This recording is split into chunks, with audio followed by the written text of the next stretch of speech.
Bienvenue au podcast Le Temps d'arrêt. Bonjour à tous, bienvenue à l'épisode 65 du Temps d'arrêt. Cette semaine a commencé la nouvelle saison de la NBA. Très heureux de recevoir mes collaborateurs basket, Alexandre Mercier et Julien Marcotte, pour parler de cette belle saison à venir. Les gars, ça va bien? Ouais, super, hein. Numéro un. Aujourd'hui, on va changer un petit peu notre formule. On ne s'attaquera pas vraiment à chacune des formations.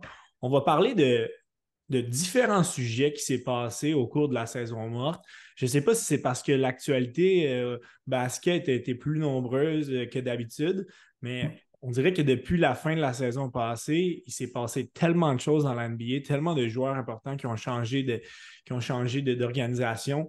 Donc, ce n'est pas les sujets qui manquent pour se faire une grosse salade de tout ce qui s'est passé, puis on va décortiquer ça tous ensemble.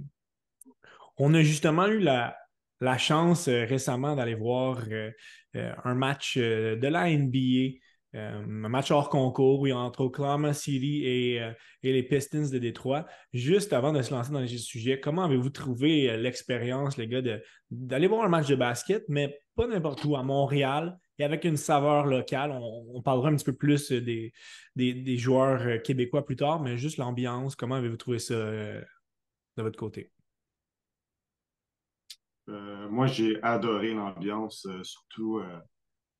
C'est toujours le fun d'avoir quelqu'un tu sais, de Montréal qui participe sur le terrain. Donc, de un, je pense que les trois, on s'est super bien amusés. Les entrailles ont passé assez vite, puis le match était vraiment à la hauteur de nos attentes. Même pour un match pré-saison, on a pu Ouais. voir pas mal les gros joueurs des deux équipes, à l'exception de peut-être un ou deux joueurs. Donc, vraiment cool comme expérience, puis j'espère qu'il se représente encore bientôt. Julien, parle-nous un petit peu de.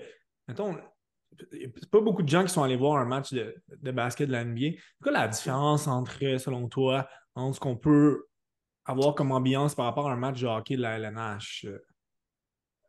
Je dirais que dans la NBA, tu sais, mettons un gros 3 points, là, ça te fait lever une foule. Tu sais, au hockey, mettons peut-être une grosse mise en échec, je peux comparer ça, Ouais, mais c'est pas pareil. Là, tu sais, je trouve qu'il y a beaucoup plus d'éléments qui font que la foule se lève, puis que effectivement. ça chante, puis vu que c'est beaucoup de back and forth, attaque, défense, tu sais, fait que je trouve que ça met vraiment la foule dedans, puis que ça joue. Tu sais, on a un gros, peut-être pas un gros impact dans la game, mais tu sais, on est Non, c'est capable vrai. de mettre une ambiance pour les joueurs. Ouais. L'élément qui a été le plus gros élément, et ça va justement avec sa taille, c'est l'avenue du premier choix c'était anticipé du côté de la NBA. La LNH avec Connor Bedard, ben, la NBA avait Victor Wembanyama. Mm. Vraiment le suspense s'est joué lors de la loterie pour savoir quelle organisation allait repêcher premier. Finalement, ça a été les Spurs de San Antonio. Il n'y a vraiment pas eu de surprise quant à leur sélection. On est allé chercher le français avec le premier choix au total. Et selon certains, on a déjà entendu cette cassette-là, mais selon certains, c'est le meilleur espoir depuis LeBron James. Comme j'ai dit, il y a déjà eu cette comparaison-là, mais lorsqu'on le regarde jouer, on n'a pas le choix d'admettre que oui, c'est probablement le cas.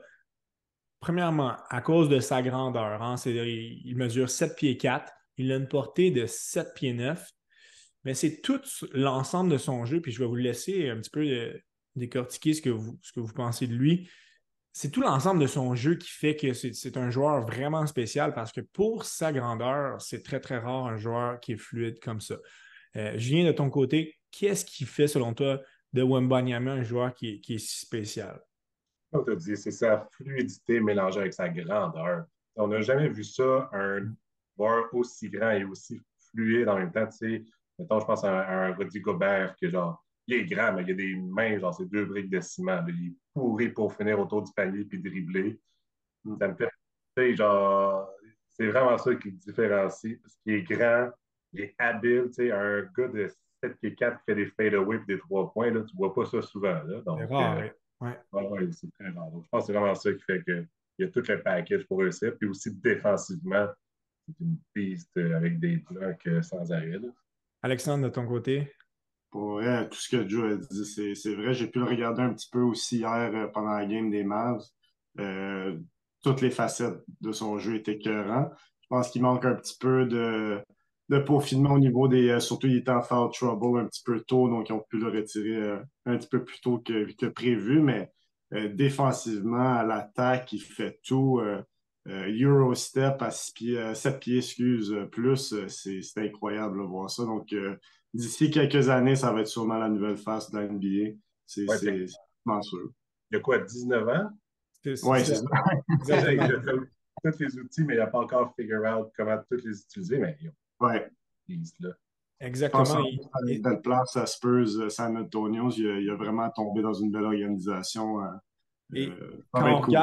quand on regarde ces chiffres dans cette première rencontre, justement, c'est respectable. Il n'a pas joué énormément. Tu as parlé de sa situation, Alexandre. 23 minutes de jeu, 15 points, 5 rebonds, 2 assists. Ça nous rappelle les débuts d'un certain Tim Duncan avec les Spurs. On a vu ça passer aujourd'hui. Donc, Duncan ne vient pas juste de se retirer, mais les Spurs ont tellement eu de succès avec ce pivot-là. On dit vraiment pas qu'ils vont en avoir autant avec Wembanyama, mais la passation des pouvoirs se fait un petit peu de cette manière-là. Si on devait, faut chercher, il faut gratter pour trouver une faiblesse dans son jeu. Là, oui, et comme tu viens de le dire, Alexandre, un petit peu d'immaturité dans son jeu, ça va se placer très, très rapidement. Force parfois un peu le jeu pour créer des revirements. Moi, c'est son instinct, que ce soit défensif ou offensif, pour un joueur de centre qui, d'habitude, c'est loin d'être un de leurs atouts principaux. Lui, il se démarque vraiment de cette facette-là. C'est sûr que pour un joueur de sa stature aussi, il va falloir augmenter sa musculature, mais c'est difficile à bâtir un corps musclé pour un joueur qui est aussi grand. Par contre, vraiment, grâce à sa portée, il va être capable de se démarquer dans ses premières années. On a d'ailleurs vu certains, justement, les Mavericks, euh, ils pratiquaient ça durant leur camp d'entraînement. On voyait des espèces de gros coussins que les joueurs en défensif mettaient en haut de leurs bras pour simuler la portée de Wembanyama. C'est assez exceptionnel. Donc, ça va être très, très agréable et intéressant de voir progresser au courant de l'année. Parlons des nombreux échanges qu'il y a eu. Je ne sais pas ce qui se passait cette année. Oui, il y avait beaucoup de rumeurs de transactions, il y avait des demandes d'échanges. Parfois, ça tombe un peu dans l'oubli, mais cette année, ça s'est concrétisé un petit peu partout dans la NBA. On va parler du gros blockbuster trade. Une des stars de la NBA, Damian Lillard, qui était avec Portland depuis des années. Et on ne peut pas du tout remettre en question sa loyauté envers l'organisation. Là. Je pense qu'il a mangé son pain noir. Il voulait une équipe qui allait aller vers l'avant du côté de Portland. On a reconstruit. On a pris notre choix de première ronde. Alors que Lillard voulait qu'il soit échangé pour un joueur qui allait avoir un impact maintenant. On s'attendait à peut-être le voir être échangé au Heat de Miami. Et finalement, les Bucks qui sont sortis grand gagnant du Derby, Lillard. Donc, pour faire un gros résumé, là, Damian Lillard est parti du côté des Bucks. On a utilisé Portland pour alléger un petit peu. On a utilisé, pardon, les Suns de Phoenix pour alléger un peu la masse salariale et faire passer des joueurs de leur côté. DeAndre Ayton est passé à Portland. L'excellent joueur plus défensif des Bucks, Jrue Holiday, a été échangé à Portland pour ensuite être échangé à Boston. Puis du côté des Suns, on a amélioré un petit peu notre profondeur. Donc, beaucoup d'éléments, beaucoup de choses dans une transaction comme ça. Évidemment, la cerise sur le Sunday, c'est Lillard qui passe du côté des Bucks. Alexandre, qu'est-ce qui ressort selon toi de cette transaction-là? Bon, encore là, c'était peut-être pas sa destination de choix, comme tu l'as mentionné, Miami. On n'arrêtait pas d'entendre. Puis je pense que Milwaukee, c'est arrivé un petit peu de nulle part, mais le fit est excellent. Absolument. Tu peux lancer de loin des écœurants comme lanceur d'élite de la ligue, quasiment à la Steph Curry. Puis en plus, tu viens jumeler ça à Antetokounmpo, au niveau défensif puis son attaque au basket. Je pense que pour vrai, Milwaukee, honnêtement, la seule question pour moi, c'est est-ce que Middleton est capable de performer comme ils l'ont fait en 2020? Si oui, je pense qu'ils ont une très bonne chance pour faire une très longue percée jusqu'à la fin. Et du côté des Bucks, euh, peut-être qu'on vient de. Peut-être qu'on va concéder un petit peu plus de points l'année prochaine, mais on va définitivement en mettre plus sur le tableau parce que Lillard, c'est un joueur qui est capable d'en mettre 30 à tous les soirs, à tous les matchs. Reste à voir comment cette chimie-là avec Giannis va se déployer. Mais je pense qu'on s'en va dans la bonne direction. Et il y a quelques jours, Giannis Antetokounmpo a prolongé son contrat avec les Bucks. Son contrat se finissait à la fin de la saison prochaine. Donc, je ne sais pas si ça a été un élément afin de convaincre Giannis de rester. Je pense que c'est un joueur aussi qui est assez loyal, mais ça a définitivement aidé d'avoir Lillard, un joueur d'impact, dans cette organisation-là pour quelques années.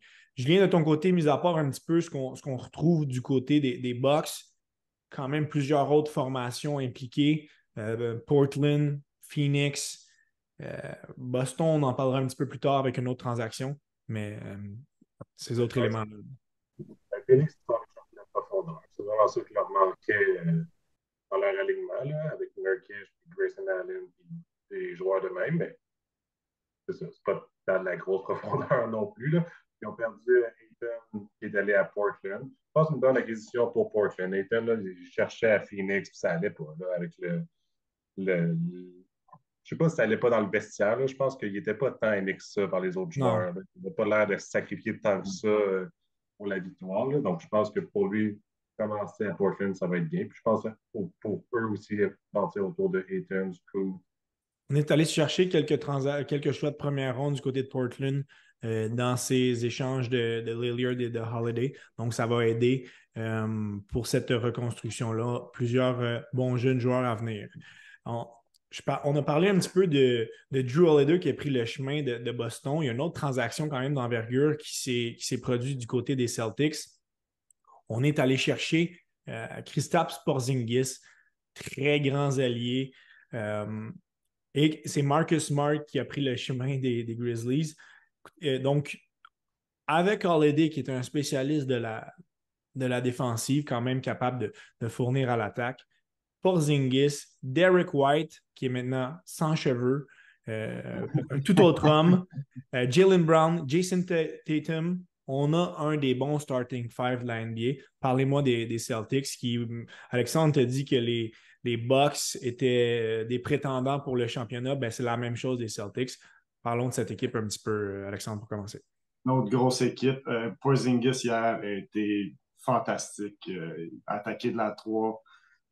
Free throw line ne manquait pas grand-chose. Défensivement, encore sublime pour une grosse game, première game pour Kristaps. Lui, la question, c'est vraiment est-ce qu'il va rester en santé? Ça a toujours été son problème, donc depuis qu'il a été changé de New York. À part de ça, un autre Jaylen Brown, si lui est capable de, je sais pas, retrouver son groove, je pense qu'après ça, le restant de l'équipe, c'est sûr qu'ils vont performer. Donc, avec Tatum, comme tu le mentionnes, c'est l'autre grosse starting five qui a beaucoup de chance pour se rendre très loin. Mais c'est une question de santé, puis en même temps, c'est vraiment, pour moi, c'est Jaylen Brown. Est-ce qu'il va finir un petit peu comme on l'a vu en playoff l'année passée? C'était un petit peu moyen à la fin. Ils ont comme un peu choqué, excusez vos expressions, mais hier, ça avait l'air correct. Pas de best groove, mais je pense que c'est le début de la saison. On verra ce que ça donne, mais c'est vraiment cool comme situation pour Boston. Lorsqu'on regarde leur alignement, il leur manque clairement un centre dominant. On a échangé Williams dans l'échange de Holiday, leur centre du côté de Portland. Donc, on se retrouve avec Al Horford et une ou deux options qui ne sont pas très enviables. Donc, mis à part cette position de joueur de centre, est-ce que, selon toi, Julien, quand on regarde d'autres formations, force est d'admettre que c'est une position extrêmement importante dans la NBA. Les Nuggets ont gagné un championnat avec un bon joueur de centre. Évidemment, les Bucks ont gagné un championnat avec un bon joueur de centre. Oui, Golden State avait été un petit peu moins garni de ce côté-là, mais on avait les joueurs générationnels qu'on connaît. Celtics se sont départis d'un jeune joueur quand même prometteur à cette position-là pour aller se renforcer dans d'autres positions. Penses-tu que ça pourrait nuire en bout de ligne et est-ce que c'est une position qu'ils vont devoir se renforcer avant les séries? Là? Je pense que c'est une position importante, comme tu dis, avec Jokic, Giannis, puis même eux qui se sont rendus en finale, Bam, qui est un bon joueur de centre. Donc, je pense que c'est une position importante, mais ils ont tellement de talent que, comme tu as dit, les Warriors ont réussi à s'en sortir sans un gros joueur de centre de premier plan. Donc, je pense qu'ils vont pouvoir se chercher des gros corps avant la date limite des transactions. Une autre transaction, un petit peu moins d'envergure, mais je voulais parler, ça parle un petit peu de la folie de la NBA. Le Canadien Dylan Brooks, qui a fait énormément parler l'année passée avec les Grizzlies de Memphis, a été échangé au Rocket dans un échange à 5 équipes. C'est juste dans la NBA qu'on voit ça. Rejoint quand même le coach Ime Udoka, l'ancien Celtics, et le nouveau venu Fred VanVleet. Juste qu'on parle un petit peu de ces transactions à 5 équipes, puis et quand même du phénomène Dylan Brooks, parce que lui seul, il y a eu des rumeurs, les gens l'envoyaient en Chine. Finalement, il a signé un gros contrat avec le Rocket.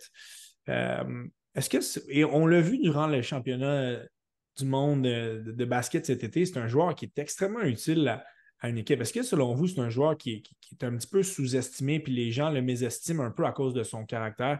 Julien, parle-nous un peu de Brooks. Là. Donc, je pense que les dernières séries ont vraiment nuit à Dylan puis sa réputation là, quand il a dit qu'il était capable d'arrêter LeBron, quelque chose du genre. Donc, Ouais.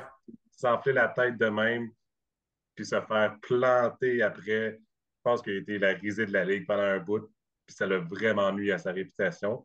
Puis, comme tu as dit, ça fait en sorte que les gens riaient de lui et qu'il a été sous-estimé, mais on a pu voir dans le championnat du monde que c'est un Christy de bon joueur. Là. Il Ouais, peut vraiment aider vraiment. une équipe à progresser durant la saison, même pas tout de suite les séries, mais éventuellement. Là. Alexandre, on va aller d'une autre transaction qui a quand même été d'envergure. Bradley Beal, euh, gros point guard des Washington, de Washington qui a été échangé contre Chris Paul et plusieurs choix de première ronde qui ont été swap l'une équipe avec l'autre. Paul a par la suite été échangé aux Warriors contre notamment Jordan Poole. Donc, beaucoup de gros noms qui ont bougé. Reste que du côté des Suns, on va se chercher un trio de tête vraiment impressionnant avec Bradley Beal, Kevin Durant, Devin Booker. On n'a pas réussi à se rendre où l'on voulait l'année passée. Est-ce que tu penses que Bradley Beal, Alexandre, est la pièce pour faire passer cette équipe-là à un autre niveau? Là? Je pense que je me répète un peu souvent, mais c'est toujours une question de santé. Puis là, ça, c'est une équipe où est-ce que pas mal tous leurs joueurs clés sont prônes de blessures. Donc, juste ce soir, ils viennent d'annoncer que Bill encore est blessé. Devin Booker a mal au pied et blessé. Il y a Kevin Durant qui joue contre les Lakers en ce moment. Donc, si, si tu me donnes une liste de même de gros noms comme ça, c'est sûr que j'ai pas le choix de te dire c'est quasiment mes favoris. Par contre, les blessures, c'est écœurant. Deux, la profondeur, puis ça, je pense que c'est tout le monde, comme un peu dit, la profondeur n'est plus là chez les Ouais. Suns. Puis pendant leur première game, ça paraissait déjà qu'une fois que les gros noms allaient se reposer, c'était correct, mais ça diminuait là, en termes de possibilités de points. Donc, je pense que le nouveau propriétaire des Suns veut faire un gros bang. Il vient de rentrer, il va chercher des gros joueurs. Bill écoute, c'est un des meilleurs joueurs de la ligue, au moins top 15, top 20, facilement. Oui, ça peut être la pièce manquante, mais vraiment, c'est s'il peut jouer. Ça va être vraiment ça la grosse question. Ouais. De l'autre côté de cette transaction, Julien, Chris Paul, un joueur qu'on aime donc, qui dans les dernières années, ça n'a pas nécessairement été de son côté. Je pense qu'il a perdu un petit peu de son importance avec le Suns dans les dernières saisons. Il s'est souvent rendu loin, il n'a jamais réussi à avoir de championnat, un joueur quand même très charismatique. Là, ça mène dans une puissance. On n'a pas le choix d'admettre que malgré que tout le monde est un peu vieillissant là-bas, et c'est le cas de Paul aussi, ça reste une équipe qui est toujours dangereuse. Est-ce que tu penses qu'il pourra avoir un impact dans cette équipe-là? Et si oui, les Warriors peuvent être compétitifs jusqu'à quel point? Peu importe où Chris Paul est allé, il y a eu un impact positif. Si on se souvient de son séjour à OKC, il avait amené une jeune équipe en série, je me souviens bien. Chris Paul, il y a eu un impact positif partout où il était. Mais du côté des Warriors, est-ce que tu vois ça se traduire là-bas aussi? Oui, je vois vraiment ça se traduire là-bas. Là, je pense que je sais pas s'ils veulent faire sortir du banc ou commencer. Là. Je sais pas trop c'est quoi leur stratégie avec, mais peu importe, là, je suis sûr qu'il va avoir un impact positif avec l'équipe. Là.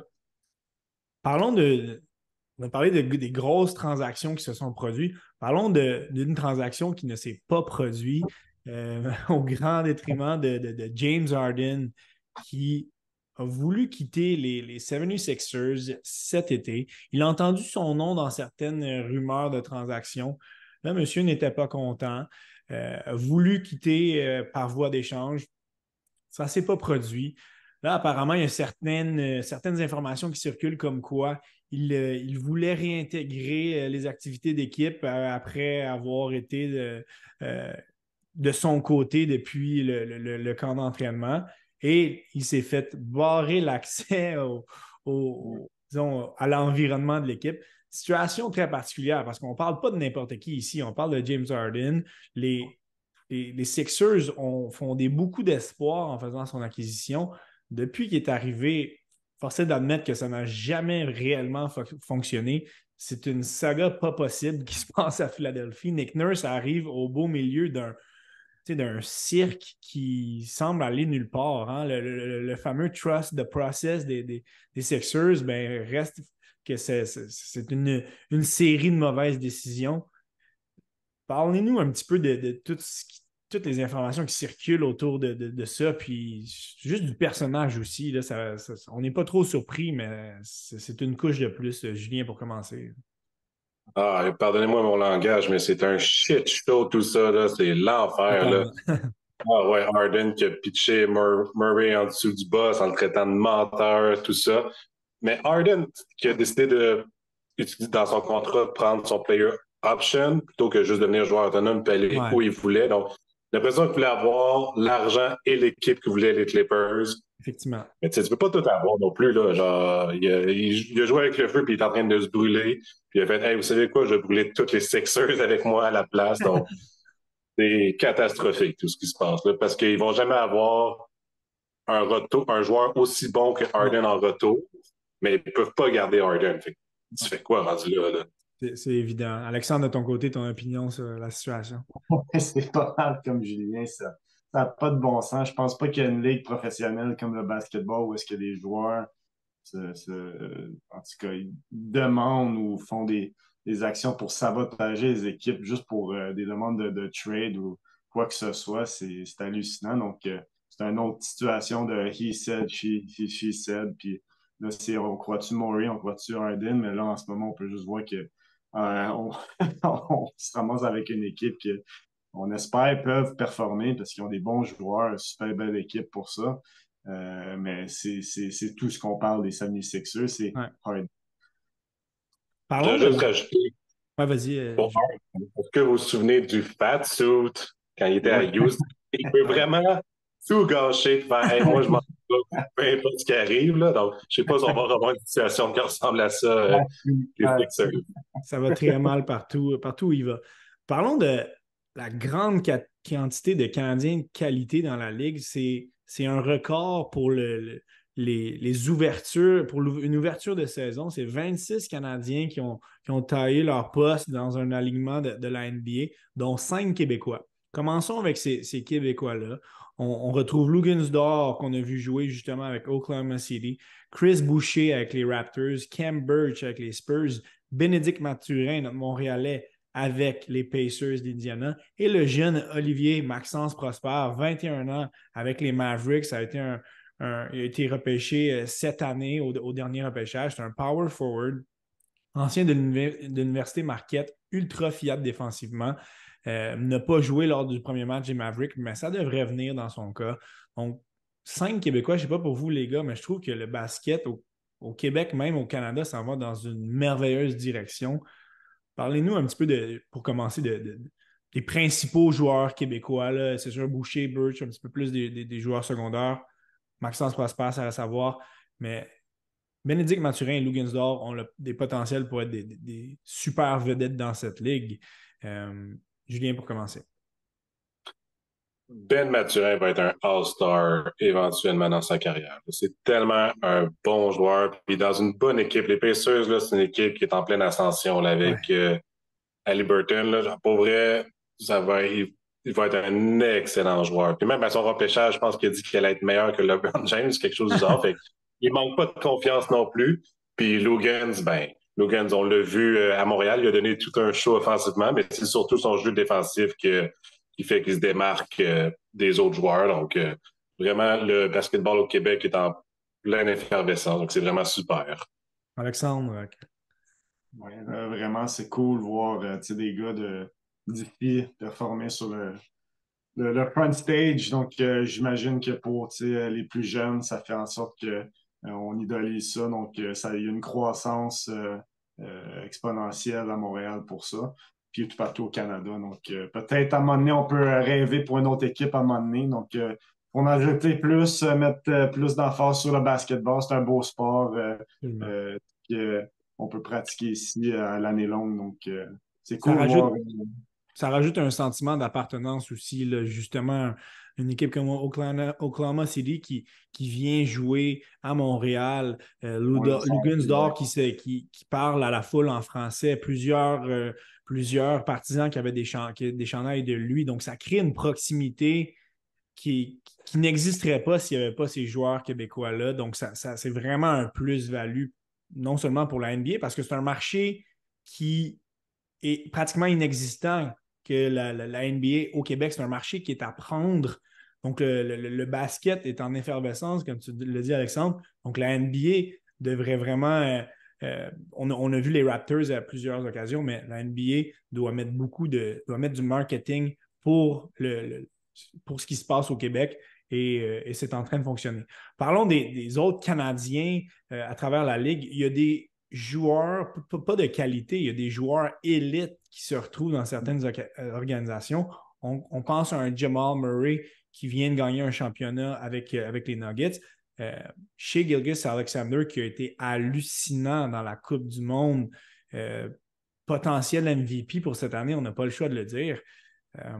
Alexandre, parle-nous de Shai, puis Julien, tu nous parleras de Murray après. Je pense qu'on l'a senti quand on est allé voir la game d'Oklahoma City. Dès qu'il avait la balle, complet contrôle de la situation, marqué à chaque fois. Comme tu l'as dit, potentiel MVP pour cette année. Vraiment, c'est quelqu'un qui peut amener son équipe jusqu'au bout. Puis cette année, je pense que c'est une des équipes que j'ai le plus hâte de voir jusqu'à où ils peuvent amener leur potentiel, justement sous quasiment la gouvernance de Shai. C'est vraiment cool de voir un leader canadien. Encore, ça inspire les jeunes pour voir ça. Puis très hâte de voir ce qu'il peut faire avec une équipe grandissante demain. Tout a l'air si facile dans son jeu, la fluidité, que ce soit ses lancers, ses dribbles, il se faufile à travers tout le monde d'une main de maître. Personne ne le suit, personne ne peut rien faire. Il fait ce qu'il veut, puis rarement il va manquer son tir.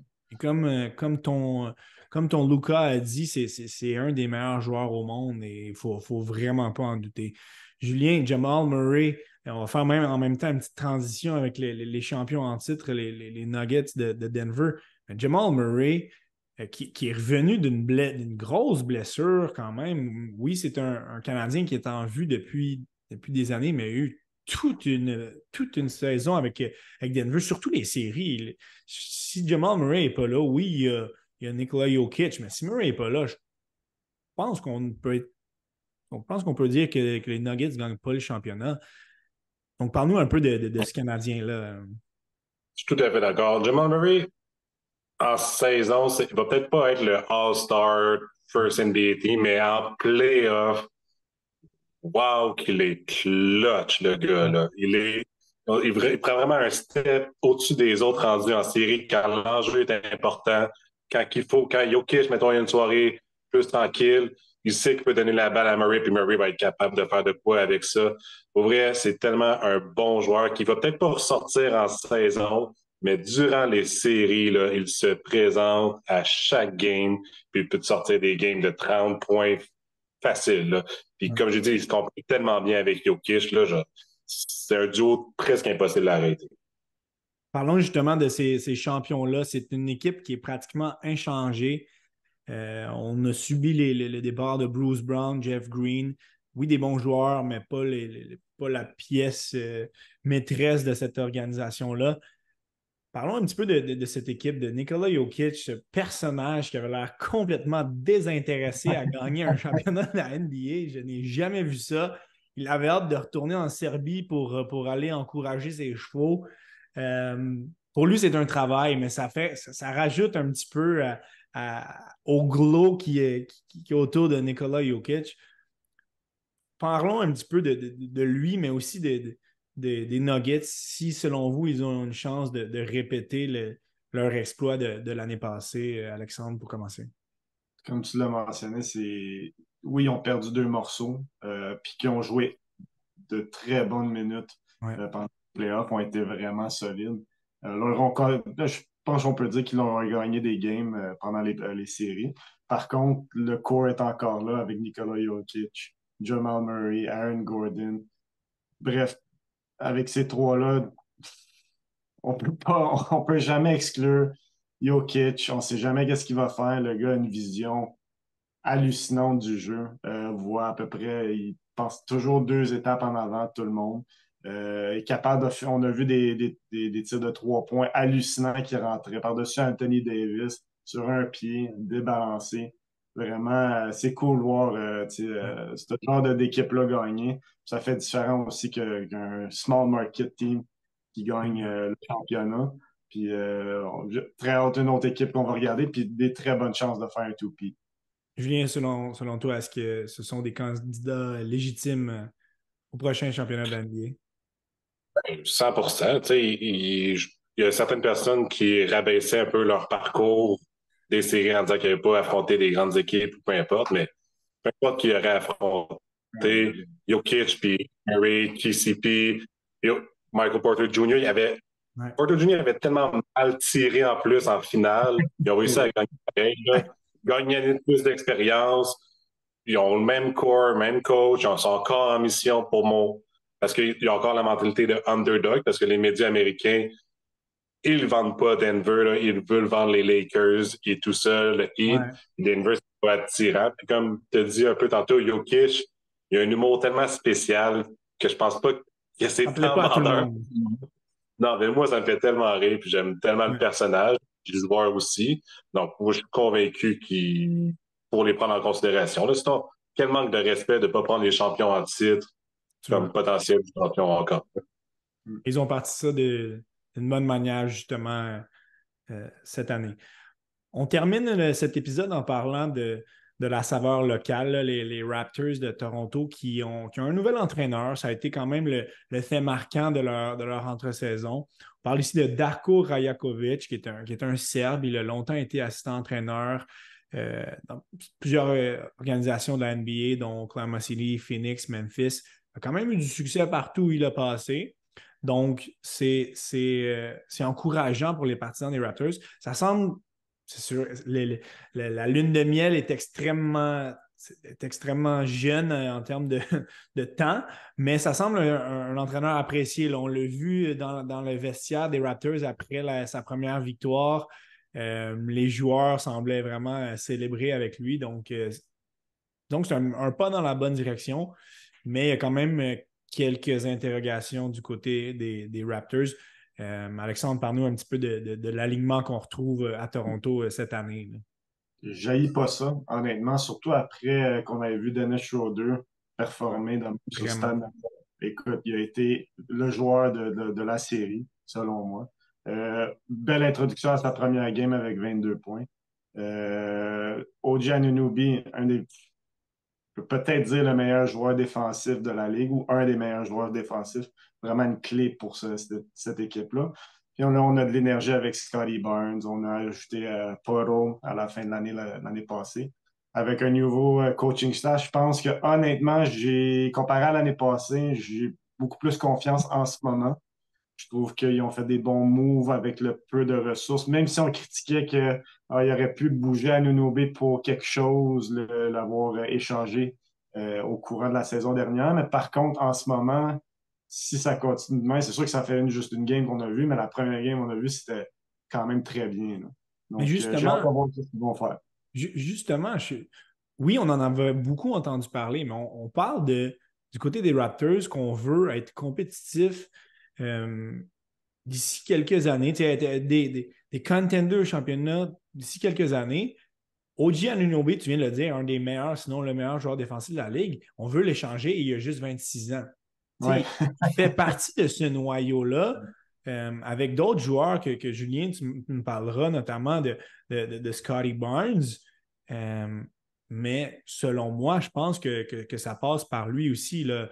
Si on veut parler de Pascal Siakam, ben là, c'est autre chose, là, un petit peu plus âgé à 29 ans. Mais selon moi, OG, c'est ça. Si j'étais Masai, ça serait on y touche pas. Là.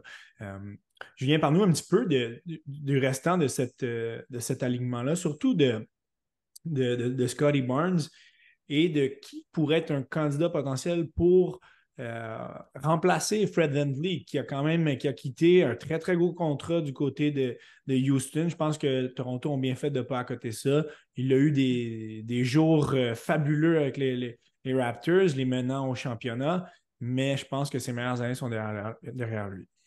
Oui, je pense qu'ils ont bien fait aussi de le laisser partir. Là. Il est tellement inconstant, Fred. Quand il est dedans, tout, c'est super, mais quand il rate tous ses tirs de 3 points, ça devient tellement frustrant. Puis il te dit Scotty Barnes, d'après moi, c'est la clé vraiment pour que les Raptors deviennent une équipe compétitive pour un championnat dans quelques années. Là. J'insiste sur les quelques années, là, parce que ça ne sont pas le pantoute comparé à d'autres grandes équipes. Là. Mais c'est vraiment lui qui apporte de l'énergie, qui est bon, fait des bons jeux défensifs, qui est un bon passeur, peut-être un peu plus difficile de finir autour du panier, mais même là, il va s'améliorer avec le temps. Là. Donc, c'est vraiment lui la clé à mes yeux, mais cette année, ça va être une équipe qui va se battre pour une place en série. C'est pas mal ça que je vois. Là. Je les vois pas faire un long bout de chemin ou rien. Là. Ils n'ont pas ce qu'il faut pour compétitionner. Puis pour OG, moi, j'étais dans le camp de l'échanger si on voulait faire une reconstruction complète, faire le choix de faire le plein des choix de première ronde. En même temps, si leur objectif est d'être compétitif dans quelques années, c'est sûr que ça doit le garder. Et comme tu as dit, il y a juste 26 ans. On a toute l'impression que OG a 30 quelques années, tellement que ça fait longtemps qu'il est dans la ligue, là, mais c'est encore très, très jeune. Et on regarde cet alignement-là, puis justement, le meneur à la position de garde, il est possiblement dans cet effectif-là, mais il est beaucoup trop jeune pour avoir un impact. On parle ici de Grady Dick, qui risque d'être un bon joueur dans cette ligue-là. Ça risque de prendre quand même un certain temps. Donc, c'est pour ça, du côté de Toronto, on ne doit pas être pressé. En ce moment, je pense que c'est peut-être une faiblesse, la position de garde, mais à long terme, on a ce jeune-là qui sera capable un excellent tireur de 3 points qui pourrait prendre un petit peu les souliers de Fred VanVleet. Les gars, merci pour vos excellentes apports à justement tous ces faits saillants du côté de la NBA. C'est quasiment sans arrêt ce qui s'est passé cet été. Ça a vraiment mis la table à une saison qui s'annonce extrêmement excitante. Donc, on est vraiment très heureux que ça a finalement commencé. Petit mot pour conclure de chacun de votre côté. Peut-être une chose que vous surveillez parmi tout ce qu'on a dit, une chose que vous surveillez dans la NBA cette année, Alexandre puis Julien. Moi, ça va être les joueurs québécois, voir si ceux-là qui commencent comme à Dallas, s'ils sont capables de se tailler une place, performer. Mais c'est vraiment cool. Je trouve que c'est vraiment une année excitante pour ça. Et aussi les Canadiens qui participent dans la NBA. Donc, c'est ça que je regarde beaucoup. Puis aussi mes Mavs. Lucas. Pas le choix. Julien, de ton côté. Pour moi, ça va être Victor Wendenbang, whatever son nom, là, lui, avec les Spurs de Philadelphie, que je veux voir performer puis dominer. C'est vraiment lui que je pense que beaucoup de monde vont suivre la NBA juste pour lui cette année. Absolument. Beaucoup d'effervescence autour de ce qui se passe à San Antonio. Donc, c'est un effet similaire à ce qui s'est passé du côté de Chicago avec Connor Bedard. On est quand même assez choyé d'avoir des joueurs potentiellement générationnels qui font leur entrée et qu'on puisse suivre leur progression pour quelques années. Les gars, je vous remercie encore une fois. Très, très excité pour cette saison de la NBA. J'invite les gens, beaucoup, beaucoup de matchs qui sont présentés, que ce soit RDS ou d'autres chaînes anglophones, mais ça vaut la peine de regarder du basketball. C'est divertissant. Trop peu de gens s'initient au basketball, mais plusieurs gagneraient vraiment à s'y intéresser plus parce que ça serait une saison dans la NBA, c'est le meilleur téléroman qu'il ne peut pas avoir. Il se passe tellement de choses, il y a tellement de rebondissements, il y a tellement de situations problématiques avec certains joueurs. On ne s'ennuie pas en suivant la NBA, ça c'est certain. Fait que les gars, je vous dis merci beaucoup pour votre contribution. Bonne saison de la NBA à tout le monde. Puis je vous dis à un prochain épisode du Temps d'arrêt. C'est un plaisir. Bye. Allez.